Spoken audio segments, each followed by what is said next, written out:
أبي هريرة رضي الله تعالى عنه أنه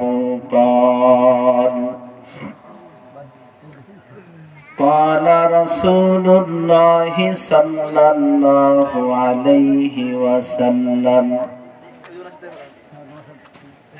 من يأخذ عني هؤلاء الكلمات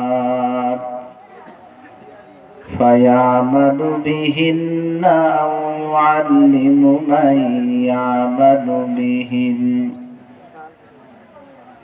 فقال أبو هريرة فقلت أنا يا رسول الله.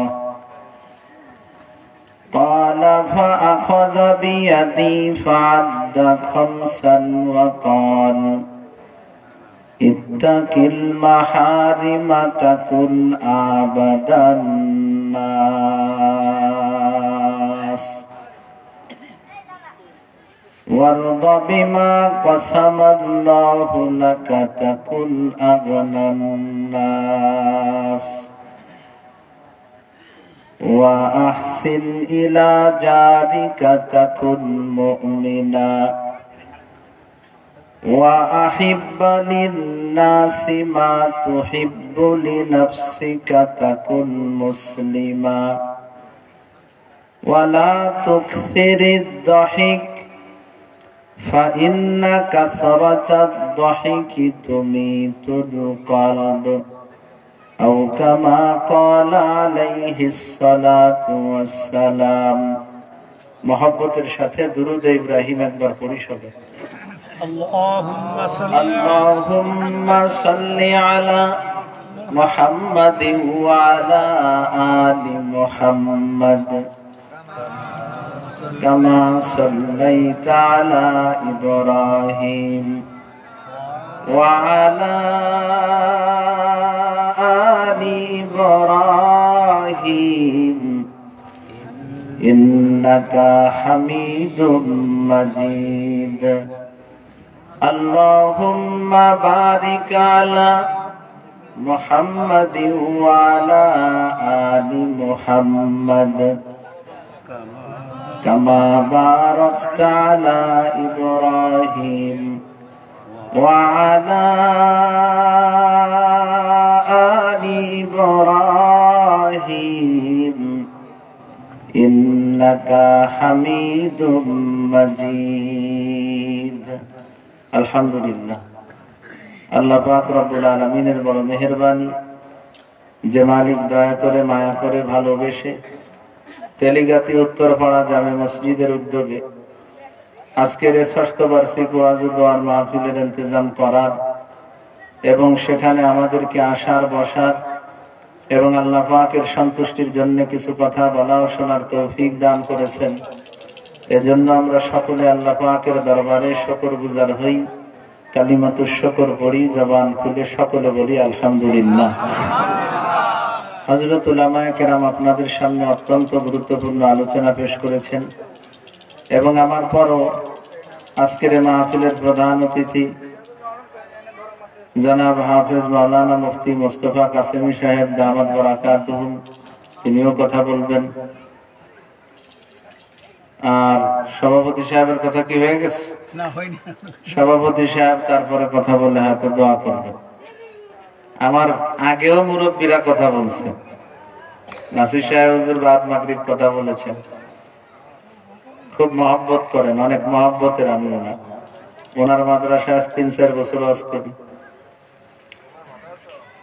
আর কেবলমাত্র বয়ান করে গেল তরুণ আলেমে দ্বীন মুফতি আরিফ বিন সাইফ সাহেব, ওনারা আমাদের খুব প্রিয় মানুষ। সব প্রিয় মানুষেরা আগেও বয়ান করছে, পরেও করবে। মাঝখানে আমি আপনাদের সামনে বসেছি, অনেক লম্বা কথা না, একেবারেই সীমিত আকারে কিছু কথা বলবো নিয়ত করেছি। আল্লাহ পাক যেন আমাকে আমলের নিয়তে ইখলাসের সাথে প্রয়োজনীয় কিছু কথা বলার এবং আপনাদেরকে আমলের নিয়তে ইখলাসের সাথে কথাগুলো অন্যের কাছে পৌঁছানোর নিয়তে শোনার তৌফিক দান করেন। সকলে বলেন আমিন। এই যে কিছু ফাঁকা জায়গা দেখা যাচ্ছে মাঝখানে, আমি বলার আগে যদি ফাঁকা পূরণ করেন তাহলে সব বেশি হবে, আর বলার পরে উঠলে সব কম হবে। এখন চিন্তা করে দেখেন যে বললে উঠবেন না, তার আগে উঠবেন। ওই দুজন মোবাইল চাপে নাকি বসে বসে? মাশাআল্লাহ মাশাআল্লাহ। আল্লাহ যারাই নিজের জায়গা থেকে সামনের দিকে এসেছে প্রত্যেকটা মানুষের নাম এখনই আপনি জান্নাতীদের খাতায় লিখে দেন, বলেন আমিন। আল্লাহ এদের যত আত্মীয় স্বজন কবরে আছে সবাইরে জান্নাতি বানায় দেন। আল্লাহ ঈমান আমল আখলাকের সাথে রেখে এদের প্রত্যেককে জান্নাতি হয়ে কবরে যাওয়ার তৌফিক দান করেন, আমিন বলেন। কথা যা বলবো মুখস্থ রাখার চেষ্টা করবেন ইনশাআল্লাহ। আমি যে হাদিস আপনাদের সামনে পড়েছি, নবী আলাইহিস সালাতু ওয়াস সালাম থেকে হাদিস খানা যিনি বয়ান করেছেন সে মহান সাহাবীর নাম হলো আবু হুরায়রা। সে সাহাবীর নাম কি বলেন? হযরত আবু হুরায়রা রাদিয়াল্লাহু তাআলা আনহু। এই মহান সাহাবী সম্পর্কে কয়েকটা কথা বলেই আমি হাদিসের মূল আলোচনায় ঢুকবো ইনশাআল্লাহ। হযরত আবু হুরায়রা রাদিয়াল্লাহু তাআলা আনহুর মূল নাম হলো আব্দুর রহমান ইবনে সখর। আমরা যাকে আবু হুরায়রা নামে চিনি ওই সাহাবীর মূল নাম কি বলেন? আব্দুর রহমান ইবনে সখর, সখর। তিনি 7ম হিজরিতে ইসলাম গ্রহণ করেছেন। প্রিয় নবী সাল্লাল্লাহু আলাইহি ওয়াসাল্লামের সোহবতে ছিলেন মাত্র 3 বছর। আবু হুরায়রা নবীজির সোহবতে ছিলেন কয় বছর বলেন? মাত্র 3 বছর। কিন্তু আল্লাহ পাক হযরত আবু হুরায়রার এই 3টা বছরের ভিতরে এমন বরকত দিয়েছেন যে সাহাবায়ে কেরামদের ভিতরে সবচেয়ে বেশি হাদিস তিনি বয়ান করেছেন। নবীজির সাথে 23 বছর সাথে থেকেও কোন সাহাবী এত হাদিস বয়ান করতে পারেন নাই। আবু হুরায়রা 3 বছর থেকে যে পরিমাণ হাদিস বয়ান করছে। হযরত আবু হুরায়রা রাদিয়াল্লাহু তাআলা আনহু থেকে বর্ণিত হাদিসের সংখ্যা হলো 5374। কতটা হাদিস বয়ান করেছেন তিনি বলেন? সবাই জবান খোলেন, কত হাদিস বয়ান করেছেন? 5374টা হাদিস বয়ান করেছেন। সোজা কথা। নবীজির সাথে ছিলেন মাত্র 3 বছর। এখানে 50-60 বছরে মুসলমানও আছে। 5000ও বাদ দিলাম, 300ও বাদ দিলাম, বাংলা 74টা হাদিস কি আমাকে সবার মুখস্থ আছে? 74-এ 70 বাদ দিলে মোটে 4ও অনেকের মুখস্থ নেই।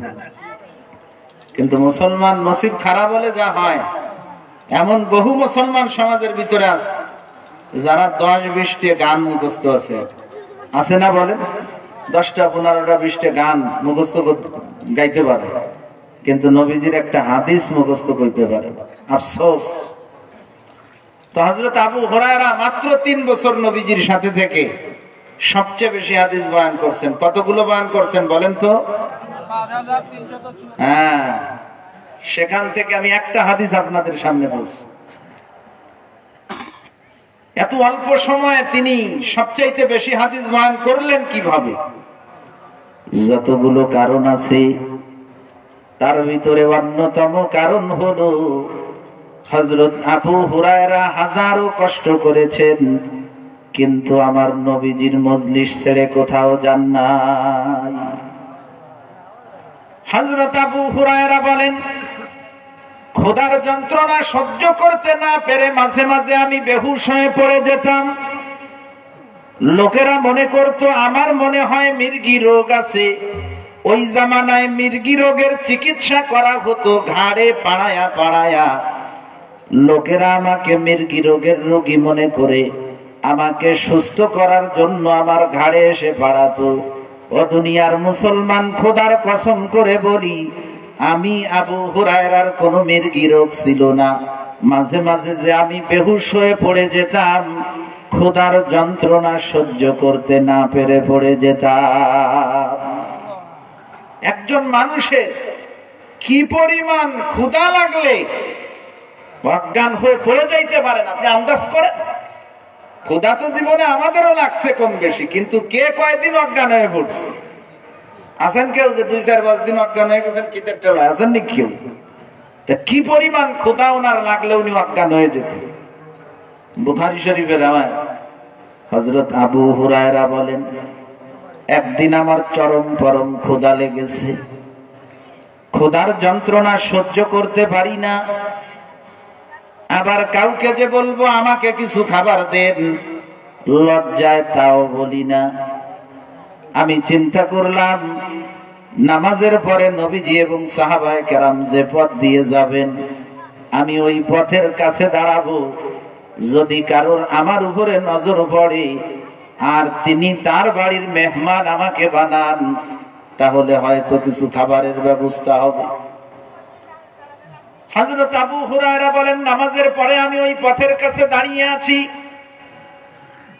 সর্বপ্রথম ওই পথ দিয়ে হযরত আবু বকর সিদ্দিক রওনা করেছেন। আমি হযরত আবু বকরকে সালাম দিয়ে একটা আয়াত সম্পর্কে জিজ্ঞাসা করলাম। আমার উদ্দেশ্য ছিল এটা, আবু বকর যেন আমার অবস্থাটা বুঝে তার বাড়ির মেহমান আমাকে বানান। কিন্তু আবু বকর বিষয়টাকে বুঝতে পারেন নাই, তিনি চলে গেলেন। এরপর ওই পথ দিয়ে হযরত ওমর রওনা করেছেন। আমি হযরত ওমরকেও সালাম দিয়ে একটা আয়াত সম্পর্কে জিজ্ঞাসা করলাম। এখানেও আমার উদ্দেশ্য এটাই ছিল, ওমর যেন আমার অবস্থাটা বুঝে তার বাড়ির মেহমান আমাকে বানান। কিন্তু হযরত ওমর ওই বিষয়টাকে বুঝতে পারেন নাই, তিনি চলে গেলেন। এরপর ওই পথ দিয়ে আমার প্রিয় নবীজি রওনা করেছেন। আমার নবীজি যখন আমার চেহারার দিকে তাকিয়েছেন, চেহারাটা দেখেই নবীজি বুঝে ফেলেছেন যে আমি আবু হুরায়রা এখন এখানে কেন দাঁড়ায় আছি। নবীজি আমাকে ডাক দিয়ে বললেন, আবু হুরায়রা, দাঁড়ায় তো রয়েছে ওই জায়গা, কেউ নিল না তোমারে, চলো আমার সাথেই চলো। নবীজি আমাকে নিয়ে তার বাসায় গেলেন। নবীজি ঘরে ঢোকার আগে তার বিবিদের কাছে অনুমতি চাইলেন। নবীজিকে অনুমতি দেওয়া হলো। নবীজি ঘরে প্রবেশ করলেন, আমাকেও নবীজি ঘরে প্রবেশের অনুমতি দিলেন। ঘরের ভিতরে ঢুকে নবীজি দেখলেন যে এক বাটি দুধ দেখা যায়। নবীজি তার বিবিদেরকে জিজ্ঞাসা করলেন, দুধ কোন জায়গা থেকে আসছে? নবীজির বিবিরা বলে, ইয়া রাসূলুল্লাহ, এই দুধ তো আপনাকে অমুকে হাদিয়া দিয়েছে। হযরত আবু হুরায়রা বলেন, নবীজি কোনদিন যাকাত সদকার মাল খান নাই।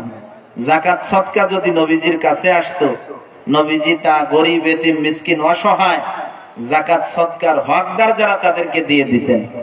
আর নবীজির কাছে যদি হাদিয়ার মাল আসতো, নবীজি তা নিজেও খাইতেন, অন্যদেরকেও দিতেন। তা আমি যখন জানতে পারলাম যে দুধ বাটি নবীজিকে হাদিয়া দেওয়া হয়েছে, আমি বুঝতে পারলাম যে নবীজি যখন আমাকে সাথে করে নিয়ে আসছেন, একা খাবেন না, আমারে অবশ্যই কিছু না কিছু দিবেন। তা আমার মনটা বেশ খুশি, খাইনে কয়েক তো যাকে একটু দুধ হইলেও তো খাইতে পারবো। এর ভিতরে নবীজি ডাক দিয়ে বলতেছেন, আবু হুরায়রা, দুধ যখন এক বাটি আছে তো তুমি একা খাবা কা? ওই যে আসহাবুস সুফা আরো সাহাবীরা আছে না, একে একটু ডাক দিয়ে নিয়ে এসো। আসহাবুস সুফা হলেন ওই সকল সাহাবায়ে কেরাম যাদের মাথা গোজানোর মতো ভালো জায়গা ছিল না। মসজিদের নববীর পাশে নবীজি তাদেরকে থাকার ব্যবস্থা করে দিয়েছিলেন। এ সাহাবীদের সংখ্যা কখনো কমতো, কখনো বাড়তো, বাড়তে বাড়তে কখনো প্রায় 400 পর্যন্ত হয়ে যেত। এত সাহাবী, কিন্তু দুধ হলো কয় বাটি? হযরত আবু হুরায়রা বলেন, আমার তো মন খারাপ হয়ে গেছে। তারপরও নবীজি বলছেন, সুতরাং আমার অত ভাবাইতে দরকার নাই, আমি যে ডাক দিই সবাই। উনি যে সবাইরে বলছেন, ভাই নবীজি আপনাকে যাইতে বলছেন। আচ্ছা আপনারা বলেন, খাওয়ার সময় নবীজি ডাকছেন, সবাইকে কিছু বুঝতে পারছেন না যে কেন ডাকছেন? একজন আর একজনকে কয়, চল মনে হয় খাবার আছে। সবাই গেছে। হযরত আবু হুরায়রা বলেন, আমি চিন্তা করলাম অন্যদিন যা হয় আর না হয়, আজকে পিছে পড়া যাবে না, আজকে পিছে পড়লে ঝামেলা আছে। আমি প্রথম কাতারেই আগে আগে শুরুর দিক বসে গেছি। নবীজি আমার চেহারার দিকে তাকায় মুস্কি হাসি দিয়ে বলতেছেন, আবু হুরায়রা, তুমি বসছো কেন? তুমি ওঠো, তুমি আগে সবাইরে দুধ পান করাবা, তারপরে তুমি পান করবা। আবু হুরায়রা বলে, এবার তো আমার কাজ আরো হয়ে গেছে। হিসাবে বলে, ধোয়া বাটিটুকু আমি পাবো না, কারণ এই বাটি আমার কাছে আসার আগেই কয়েকবার ধোয়া হয়ে যাবে। তবে আমার আল্লাহর কুদরত সব কিছুর উপরে, আমার আল্লাহ যদি চান তাহলে এক বাটি দুধ আমাদের সবাইকে পেট ভরে পান করাইতে পারে। হযরত আবু হুরায়রা বলেন, আমি সাথে সাথে উঠে বাটিটা নিয়ে সাহাবীদেরকে দুধ পান করানো শুরু করলাম। সর্বপ্রথম একজনের কাছে বাটিটা তুলে দিলাম। তিনি তো এক চুমুক নিয়ে ছাড়লিও, সে চুমুক একটা দিয়ে আবার সরাইছে। আমি ভাবছি যে দেবে আমার কাছে, হাত বাড়াইছে, দেখতে না আবার নেস, আবার মুহূর্তে সরা আবার নেস। হযরত আবু হুরায়রা বলেন, বুখারী শরীফের রাওয়ায়াত, উনি বলেন যে পেট ভরার আগে আমার হাতে উনি বাটি দিলেন না, আর পেট ভরে পান করে আমার হাতে বাটি দিয়েছে। আমি তো চাই আল্লাহ, এত মানুষ দুধ হলো এক বাটি, তার প্রথম জন যদি এই করে তা পরের জন বলাকে কি অবস্থা হবে? পেট ভরে পান করে আমার হাতে বাটি দিয়েছে। আমি দ্বিতীয় জনের কাছে বাটিটা তুলে দিলাম, তিনিও পেট ভরে পান করে আমার হাতে বাটি ফেরত দিলেন। আমি তৃতীয় জনের কাছে তুলে দিলাম, তিনিও পেট ভরে পান করে আমার হাতে বাটি ফেরত দিলেন। এভাবে আমি একে একে সমস্ত সাহাবীদেরকে দুধ পান করালাম। ও দুনিয়ার মুসলমান, খোদার কসম করে বলি, সাহাবীদের সর্বশেষ ব্যক্তি যখন দুধ পান করে আমার হাতে বাটিটা ফেরত দিয়েছেন, আমি লক্ষ্য করে দেখলাম সাহাবীদের সর্বপ্রথম ব্যক্তিকে যখন বাটিটা তুলে দেই, ওই সময় বাটিটা যেমন দুধে ভরা ছিল, সর্বশেষ জন পান করে যখন আমার হাতে বাটি ফেরত দিয়েছেন, আমি লক্ষ্য করে দেখলাম তখনও বাটিটা ঠিক ওই রকমই ভরা আছে। নবীজি আমার চেহারার দিকে তাকায় মুস্কি হাসি দিতেছেন আর বলতেছেন, আবু হুরায়রা আর কয়জন আছে? এখন আমার মুখে হাসি আছে। আমি বললাম, ইয়া রাসূলুল্লাহ, আর নাই কেউ, খালি আপনি আর আমি দুইজনে আছি। নবীজি আমাকে বললেন, আবু হুরায়রা তুমি পান করো। হযরত আবু হুরায়রা বলেন, আমি পান করলাম। নবীজি বললেন, আরো পান করো। আমি আরো পান করলাম। নবীজি বললেন, আরো পান করো। আমি আরো পান করলাম। এভাবে বারবার যখন নবীজি আমাকে বলছেন আরো পান করো, আরো পান করো, আরো পান করো, এক পর্যায়ে আমি নবীজিকে বললাম, ইয়া রাসূলুল্লাহ, ওয়াল্লাযী বাসাকা বিল হক লা আজিদু মাসলাকা। ওগো নবীজি, ওই মহান সত্তার কসম করে বলি, যিনি আপনাকে সত্য নবী বানায় দুনিয়াতে পাঠিয়েছেন, দয়া করে আমাকে আর না সাধলে ভালো হয়, কারণ আমি আবু হুরায়রার পেটে আর একটু জায়গাও খালি না। সুবহানাল্লাহ। হাজারো কষ্ট করেছেন আবু হুরায়রা, কিন্তু আমার নবীজির মজলিস ছেড়ে কোথাও যান নাই, যে কারণে হযরত আবু হুরায়রার এই 3টা বছরের ভিতরে আল্লাহ এমন বরকত দিয়েছেন যে সাহাবীদের ভিতরে সবচাইতে বেশি হাদিস তিনি বয়ান করছেন। সুবহানাল্লাহ। কত হাদিস বয়ান করছেন বলেন তো? সেখান থেকে কয়টা হাদিস পড়ছি আমি? একটা মোট। এই একটা হাদিস সামনে রেখে কিছু কথা বলবো, আমার আলোচনা ইনশাআল্লাহ শেষ হবে। তবে আপনারা কি একটু মনোযোগ সহকারে শুনবেন? শুনবেন ইনশাআল্লাহ। খুব খেয়াল করা চাই। যদি কেউ জিজ্ঞেস করে কালকে, আমি চাই যে আপনারা যেন এমন ভাবে শোনেন, আর আল্লাহ যেন আমাকে এমন ভাবে বোঝানোর তৌফিক দেন, আপনারা যদি কেউ জিজ্ঞেস করে যে ওমর ফারুক হুজুর কি ওয়াজ করছে, যেন আপনি পুরোটা শুনতে পারেন। এ কায়দাই বলার চেষ্টা করবো ইনশাআল্লাহ। আল্লাহ তৌফিক দান করেন, বলেন আমিন। হযরত আবু হুরায়রা বলেন, আমরা সাহাবায়ে কেরামরা বসা আছি, নবীজি আমাদেরকে উদ্দেশ্য করে বললেন, মাইয়া খুযু আন্নি হাউলাইল কালিমাত ফায়ামালু বিহিন্না আও ইউআল্লিমু মান ইয়ামালু বিহিন। ও আমার সাহাবায়ে কেরামরা, আমি এখন তোমাদেরকে কয়েকটা কথা বলবো।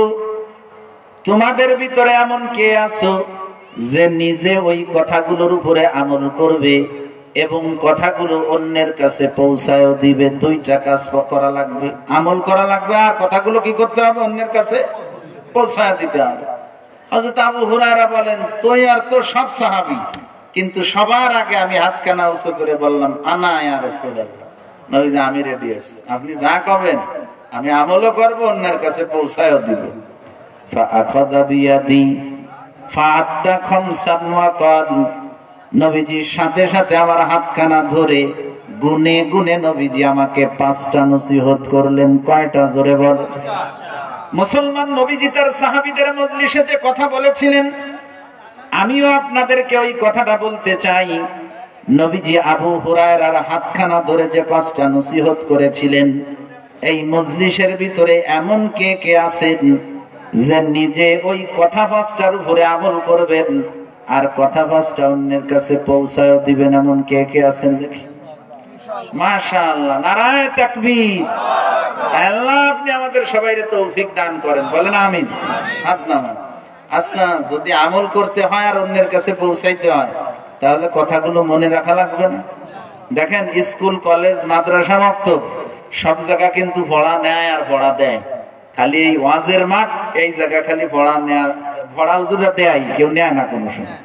এমনি কথা 5টা যেহেতু আমাদের আমলও করতে হবে আর অন্যের কাছে পৌঁছানোর জন্য মুখস্থ রাখতে হবে, এজন্য যদিও ওয়াজের মাঠে পড়া নেওয়া হয় না, আজকে যদি এই 5টা কথা, মোটে 5টা কথা এই পড়া নেওয়া হয়, তো পড়াটা দেওয়ার জন্য কি তৈরি আছেন ইনশাআল্লাহ?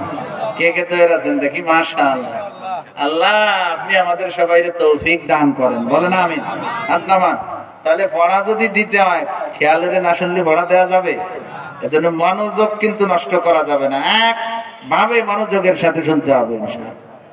হযরত আবু হুরায়রা বলেন, নবীজি আমার হাতখানা ধরে গুনে গুনে 5টা নসিহত করলেন। 1 নম্বরে নবীজি বললেন, ইত্তাকিল মাহারিমা তাকুন আবাদান নাস।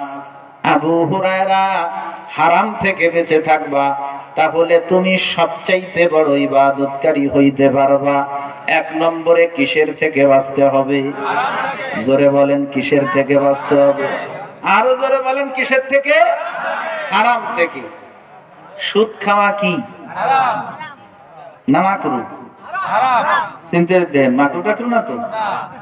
খায় না মানুষ দেশে, সব জায়গায় খায়, খালি তেলি জাতীয় খায় না, দেয় এরকম নাকি? এই সুদ এমন হারামের হারাম, কোরআন শরীফে আল্লাহ পরিষ্কার বলছেন, যারা সুদ খাইতেছো সুদ খাওয়া ছাড়ান দাও। যদি ছাড়ান না দাও, রেডি হও, আমি আল্লাহ আমার রাসূল তোমাদের সাথে যুদ্ধ করব। নাউজুবিল্লাহ। নবীজি মেরাজের রাত্রিতে জাহান্নামের দিকে তাকায় দেখলেন, জাহান্নামে কিছু মানুষ জ্বলতেছে, পড়তেছে। এদের পেটগুলো বিশাল বড় বড় ঘরের মতো। ফিহিল হাইয়াতু তুরা মিন খারিজিন। নবীজি বলেন, আমি লক্ষ্য করে দেখলাম ওদের পেট ভরা বিষাক্ত সাপগুলো কিলবিল কিলবিল করতেছে। আমি জিবরাইল আমিনকে জিজ্ঞাসা করলাম, ও জিবরাইল, মান হাউলাই? জিবরাইল, এই চরম পরম কষ্টের ভিতরে লোকগুলো আছে, এরা কারা? জিবরাইল আমিন ডাক দিয়ে বলে, ইয়া রাসূলুল্লাহ, হাউলাই আকালাতুর রিবা মিন উম্মতি। নবীজি, যাদেরকে এই চরম কষ্টের ভিতরে আপনি দেখতেছেন, এরা হলো আপনার উম্মতের সুদখোরের দলেরা। যদি কেউ খাইয়া থাকেন, আমি জানি না, এলাকায় আমি প্রথম, নতুন, আশেপাশে অনেক জায়গা আল্লাহ নিচ্ছে, এখানে আমি প্রথমই আসছি যতটুকু। খবরদার খবরদার, কেউ মনে করবেন না যে হুজুর আজকে করার মতো আর কিছুই বলেন না, আমার এই দলেন। আপনি আমার ভাই, আপনার সাথে আমার কোনো দুশ্মনী নাই। আমি আপনাকে মহব্বত করি, আমি আপনাকে ভালোবাসি। আমার ভালোবাসার জায়গা থেকে আমি নিজেও যেমন চাই জাহান্নামের আগুন থেকে বাঁচার জন্য, আপনাদেরকেও জাহান্নামের আগুন থেকে বাঁচাইতে যাই।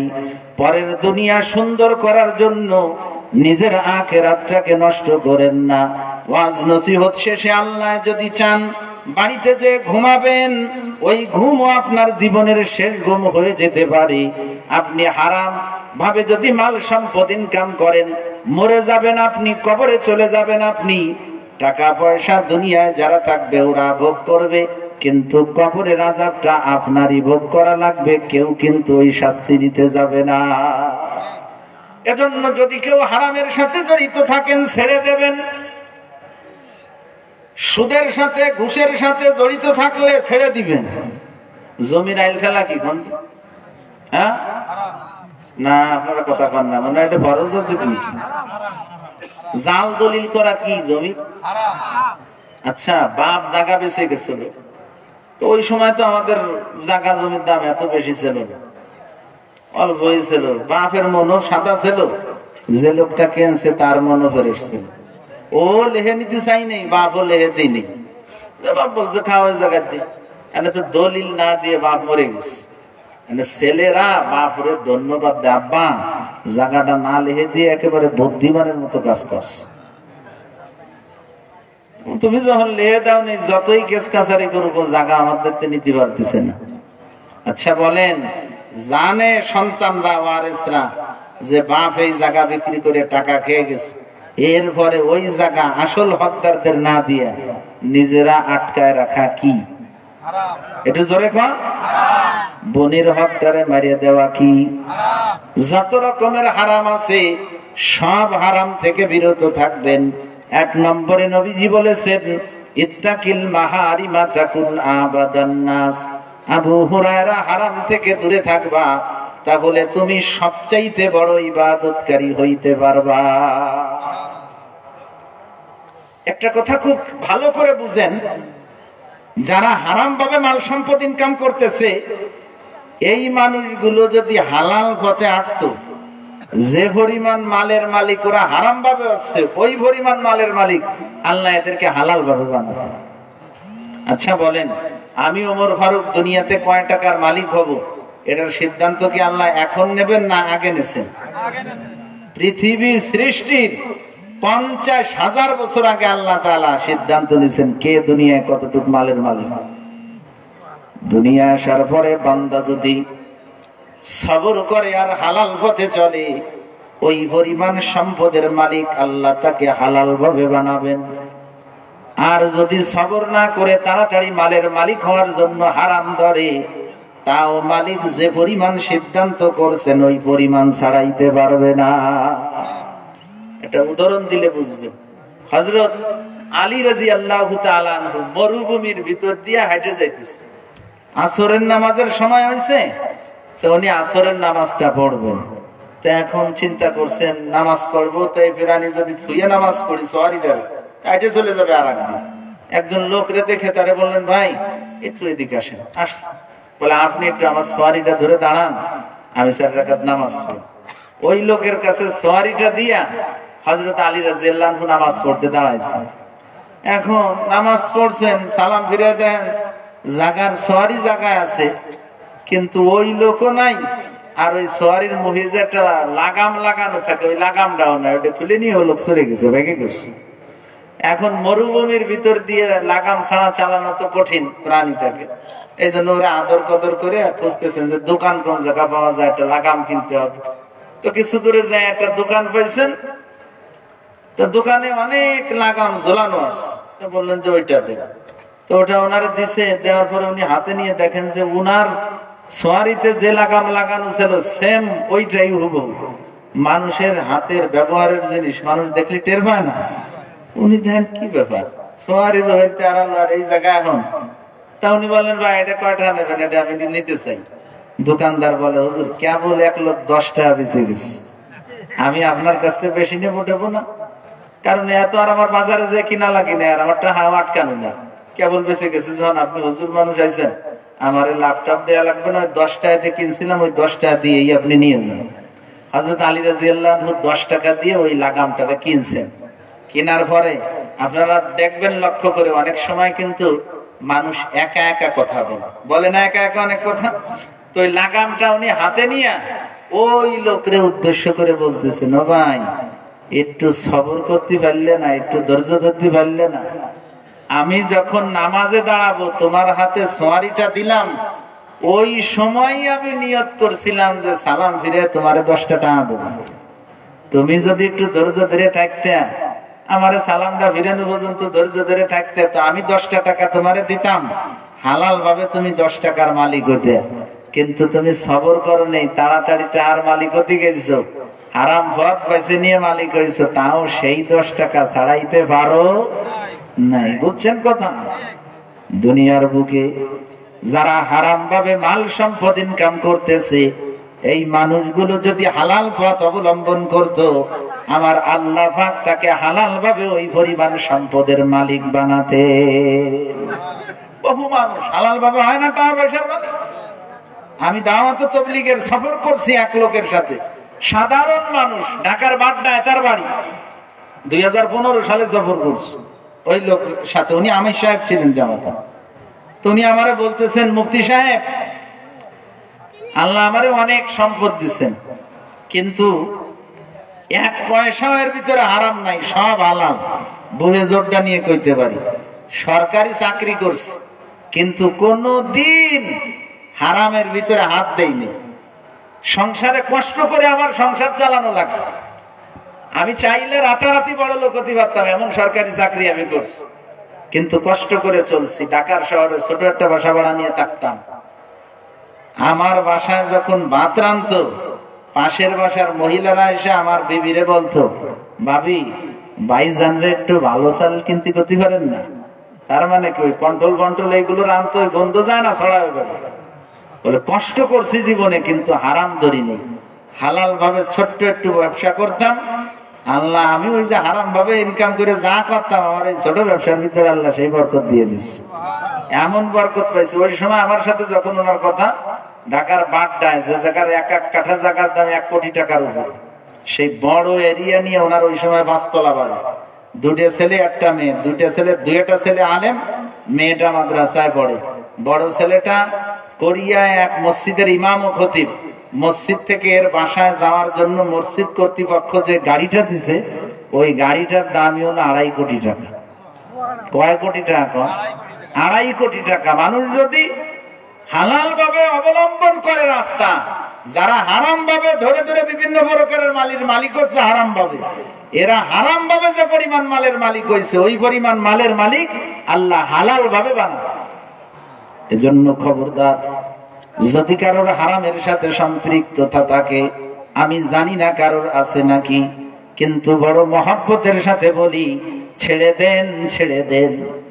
যারা হালাল হারামের বিচার না করে মাল সম্পদ জমা করত, এই মানুষগুলোর যখন ইন্তেকাল হবে, এদেরকে যখন বাড়ির থেকে বের করে কবরস্থানের দিকে নিয়ে যাবে, ওরা চিৎকার মারবে, কানবে আর বলবে, ইয়া আহলি, ও আমার পরিবার বর্গ, ওয়া আউলাদি, ও আমার সন্তানেরা, ওয়া মান সাকানতুম দিয়ারানা ওয়া আকসামতুম আমওয়ালানা, হে ওই সকল লোকেরা তোমরা যারা আমার ঘরে অবস্থান করতেছো আর আমার মাল সম্পদকে বন্টন করে নিয়েছো, লা তাগুররান্নাকুমুদ দুনিয়া কামা গররাতনি, এ দুনিয়া আমাকে যেমন ধোঁকা দিয়েছে তোমাদেরকে যেন ওই রকম ধোঁকা না দেয়।